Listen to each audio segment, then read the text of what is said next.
Larry here with Southern Exposure. Most of my videos are about photography, but I do other things too. Today, I'm installing the Genie Quiet Lift Connect Wi-Fi enabled garage door opener.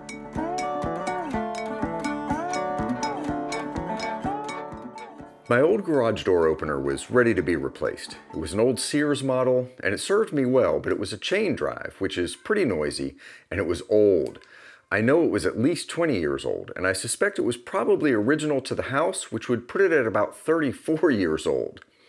But the thing that finally pushed me to replacement wasn't failure. It still worked fine, but it was so outdated that I couldn't program the HomeLink buttons in my new car to operate the opener. So, my criteria for picking a new opener were, it had to be strong enough to lift my garage door. The old unit was 1/2 horsepower, so as long as I stayed above that, I should be fine. It had to be compatible with HomeLink, and I wanted it to be Wi-Fi connected so I could see the status of the door and be able to open or close it without going downstairs to the garage. After looking at a couple of models, I settled on the Genie Quiet Lift Connect. There's a link in the description if you want to check it out for yourself. It checked all my boxes, and it was a belt drive system, which would be a lot quieter than my old chain drive model. The first step, of course, is taking down the old garage door opener. I moved the cars out to the driveway so I would have plenty of room and lowered the door. The first thing I did was to disconnect the chain and take it loose from the pulley, but honestly, I didn't have to do that at all. I took the whole thing down as a unit. I could have just left the chain engaged. I disconnected the arm that attaches to the door, removed the cotter pin that holds the rail to the header, and unbolted the drive unit. Remember to unplug the motor and disconnect the control wires. When it came time to assemble the Genie Quiet Lift, I found it simple enough and the directions were adequate. One nice thing is they separate the hardware into different colored bags, and the directions reference the color of bag to be used for the step you're on.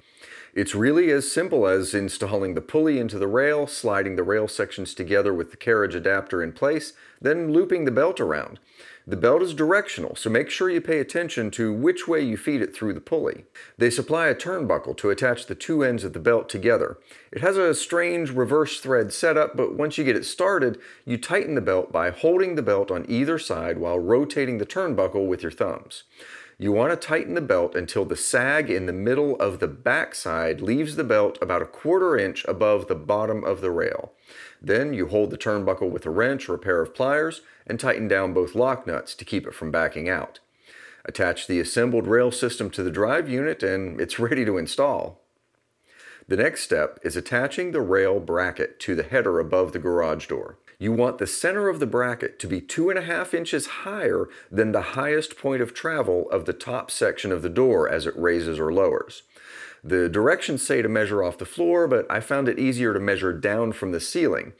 It turned out I couldn't place the bracket where it was supposed to go because the torsion springs were in the way. I checked the directions and found it was fine to place it a couple of inches higher if necessary, so that's what I did. Next, I rested the drive unit on one step ladder while I used another to attach the front of the rail to the header rail bracket with the included cotter pin. I lifted the drive unit, saw that it didn't quite line up with my existing mounting hardware, so I bolted the included angle rails onto the drive unit, then bolted the whole assembly to the existing mounting brackets. I checked to make sure the rail was straight and level, and moved on to wiring the system. I installed the safety beam transmitter and receiver and ran the included wiring up and across the ceiling to the drive unit. I attached them to the terminals indicated in the directions, then terminated the wires from my existing wall control. This is a simple 2-wire hookup. I connected the wires to the new wall controller and mounted it to the wall. I plugged in the drive unit to the ceiling mounted receptacle and started the setup and programming process. Once everything is installed, engage the lock on the carriage bracket, then manually raise the door until it locks onto the turnbuckle on the belt. Your door should now be partway open and held in place by the Genie Quiet Lift. The directions outline how to set the limit of travel. It's a simple operation using the up and down buttons on the unit itself. Once that's done, just run the door up and down a couple times and it will learn how much force is needed to raise and lower your door.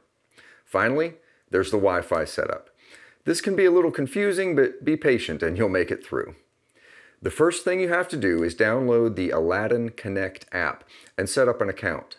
Then, follow the directions to connect the opener to your home Wi-Fi. The button and indicator LED are under the light bulb on the side of the drive unit opposite the control wires. I had to go through the setup process twice as it didn't work the first time, but it only took a few minutes. Finally, I use Amazon Alexa at home, so I opened the Alexa app on my phone, went to Devices, and added the new garage door opener. Alexa, open garage door.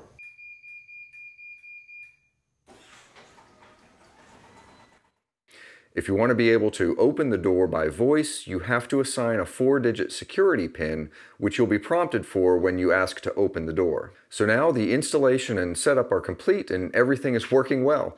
The Wi-Fi integration is convenient and reliable, and this opener is definitely quieter than my old one. I hope you found this video helpful. If you did, please like, share, and subscribe, and until next time, thanks for watching.